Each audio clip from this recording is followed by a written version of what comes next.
নমস্কার বন্ধুরা, আজকে তোমাদের সঙ্গে শেয়ার করব বগলামুখীর মায়ের পূজা পদ্ধতি বা নিয়ম।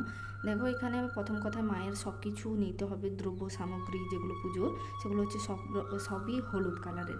আর প্রথমত পুজো করতে হলে তোমাকে শাড়ি হলুদ কালারের পরতে হবে, বা তুমি যে কোনো একটা ড্রেস হলুদ কালারের পরতে পারো।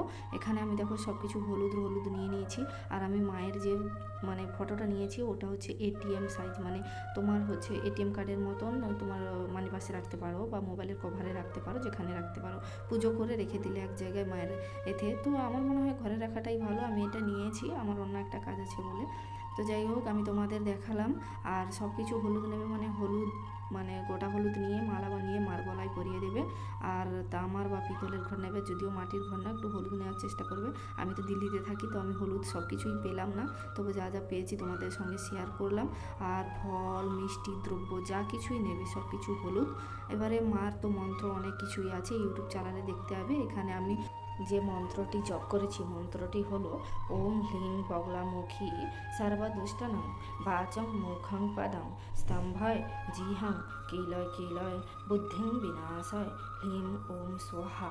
আপনারা এই মন্ত্রটি 108 বার পাঠ করবেন যেদিন পুজো করবেন। হ্যাঁ, আর সবথেকে বড় কথা হচ্ছে, মা বগলামুখীর পুজো করতে হলে মঙ্গলবার দিন পুজো করতে হয় রাত 12টার পরে।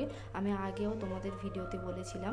যদি কিছু মা বগলামুখীর পুজো সম্পর্কে জানার থাকে তাহলে আমাকে অবশ্যই কমেন্টে জানাতে পারেন। আমি যতটুকু জানি আপনাদের জানাতে সম্ভব বা সক্ষম হতে পারি। যাই হোক, আর এই মন্ত্রটি আপনারা 108 বার যদি না পাঠ করতে পারেন, তার থেকেও কম 11 বার 21 বার আপনাদের যতটা পারেন আপনারা সক্ষম হবেন, তো ততটাই করবেন, বিজোড় করবেন।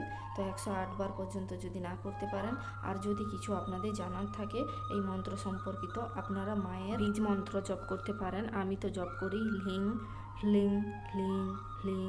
এই মন্ত্রটি আপনারা জপ করবেন 108 বার, বা ওই 11 বার 51 বার 21 বার, যতটা আপনারা পারেন ততটা চেষ্টা করবেন। আর সবসময় বীজ মন্ত্র জপ করাটা সম্ভব আমাদের দ্বারা, কারণ আমাদের দ্বারা এত বড় মন্ত্র জপ করা সম্ভব নয়।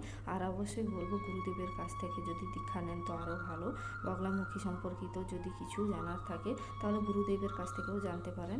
আমি তো আমার পূজা পদ্ধতিটা আপনাদের সঙ্গে শেয়ার করলাম। যদি আপনাদের আর কিছু জানার থাকে তো ইউটিউবে অনেক বগলামুখী মায়ের ভিডিও পাবেন, হিন্দি বাংলা। হিন্দিরই আমি বেশি দেখি, তো আপনারাও হিন্দি দেখতে পারেন। হিন্দি এখন বুঝতে পারে না কেউ নেই, তবে দেখে ওখান থেকে ইউটিউব থেকে ভিডিও দেখে মন্ত্র বা গুরুজির কাছ থেকে দীক্ষা নিয়ে নিতে পারেন। পূজা পদ্ধতি হোম যজ্ঞ কীভাবে করা হয় দেখে শিখে তারপরে পুজোটা করবেন। আর আমি বললাম বগলামুখী মায়ের প্রচুর চমৎকার আছে গুণ, যেমন আপনার প্রচুর শত্রু বাধা বিপত্তি বিপর্যয় দুর্ঘটনা যাই হোক না কেন, মা বগলামুখী পারে আপনাকে একমাত্র রক্ষা করতে। কলিযুগের কলিযুগে তো আরও তো অনেক দেবদেবী আছে, তাহলে আমরা বগলামুখী মায়ের পুজো করব কেন? যদি বলেন তাহলে দেখতেই পারেন, পুজো করে পরীক্ষা তো করা সম্ভব আমাদের দ্বারা। আমরা কিছু পারি আর না পারি, পরীক্ষাটা তো করতে পারি। আমি তো মায়ের চমৎকার দেখার জন্য পুজো শুরু করে দিয়েছি, আপনারা কবে করবেন? কলিযুগে বাঁচতে হলে যে কোনো এক দেবদেবীর সংস্পর্শে থাকতে হবে। তো আজকের ভিডিওটি কেমন হলো, আমার পাশে থাকবেন সবাই।